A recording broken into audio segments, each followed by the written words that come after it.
Hello YouTube, I'm back with the next Yu-Gi-Oh! Review, and today I'm reviewing the next two starter decks in the original lineup. Starter deck Joey, which I have right here, and starter deck Pegasus, which I'm going to review in just a little bit. And these decks are a little bit more advanced, so if you're actually getting into the game, you may not want to get these because they actually have fusion monsters, which is kind of a different game mechanic. So if you're going to start, you should probably start with the Yugi and Kaiba decks, although of course these decks are probably really old, so you're probably not going to find them at a cheaper price like they were back in the day. Like your typical starter decks are like $10. These would probably be 15 to 20, maybe more, depending on what people want for them. But this deck does have a lot of nice reprints, and I suppose these aren't too bad considering the fact that there's no effects on these whatsoever, and these are actually pretty good reprints considering the fact that these cards were originally very hard to get. See the card on the left here, Thousand Dragon was a secret rare, and the card on the right here, Flame Swordsman was a super rare, Metal Raiders and Legend of the Blue Eyes respectively, so this is definitely a good reprint. So it may not be too bad, but it may be a little too much to take in if you're just starting out in the game. This also has some relatively decent cards, as well as the debut of Scapegoat for us, and also has cards that are banned, so you're probably not likely going to actually make any use of these. Some good Lucky Monster Reborn here, so that's pretty cool. Nice.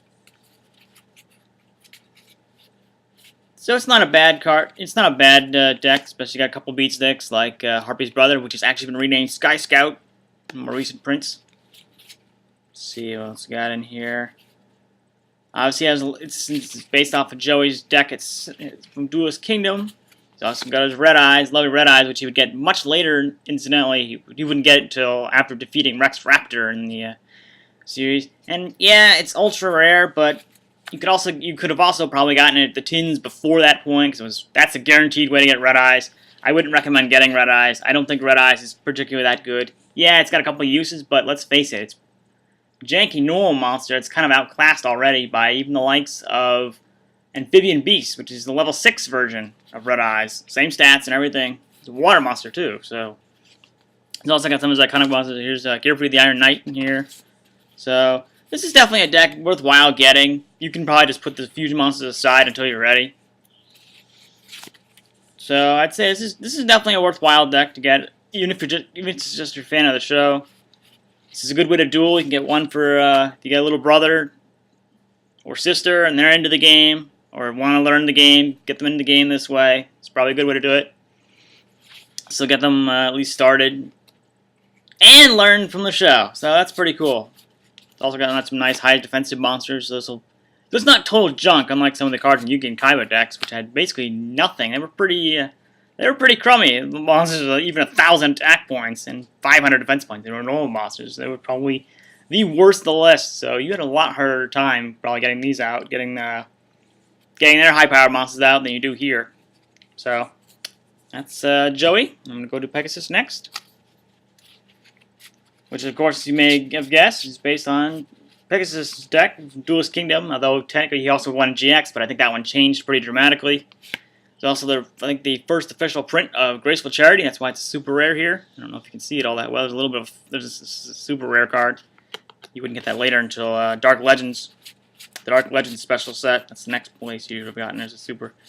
But this also introduces the other game mechanic of the time, Ritual Summoning. Although, ironically, this one does not tell you how you play it. At least at the time this was printed. It does now, but that's only because of what the Legendary Collection 3 Yugi's World, which actually, they actually reworded it, so it's much less text, and they actually included, oh, by the way, you're supposed to ritual summon it. The only way you would have found that out is through the rule book. Which is kind of a, but it's probably one of the more complicated decks, mostly because on Relinquish, there's so much text to it. It should really have been a vanilla fusion monster, or a ritual monster like Flame Swordsman was in the starter deck Joey. But I suppose it is an iconic monster, and I think that's why they included it for the most part. And of course, I think at the time it was also printed in. It was also pretty hard to obtain initially in Magic Ruler, which was later renamed Spell Ruler. I think also because of the controversy with Magic cards and Magic the Gathering. This is also the only print of Griffin Wing, which is the other super rare, the other foil card in this set. which is completely useless nowadays because Powerpiece Feather Duster is banned and probably will forever be banned, although with the latest unbanning of broken cards like Raigeki and Dark Hole, you never know anymore, really. And speaking of cards that were previously banned, Monster Born is also included in this as well. You also get a lot of his iconic tomb monsters, although, yeah, good luck reading the text on these. These are really, really long effects of the time, but we didn't have problem solving card text until very recently, so at least if you have trouble reading it, you can go onto the BattleBot or Yu-Gi-Oh! Wiki page and actually read it there.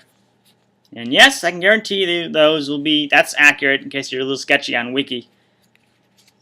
It also includes the key card to summoning it, to bringing out those two monsters to the world itself, which is pretty well junk because, I mean, in the anime it had actually protection.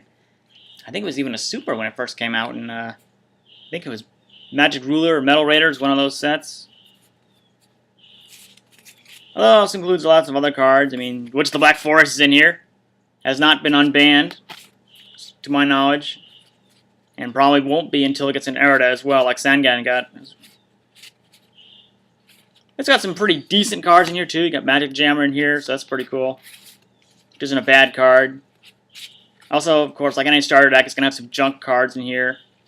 I believe this is also the only print of Toon Alligator, which is a monster that would not really see much play in the anime, although Pegasus did use it at least twice throughout.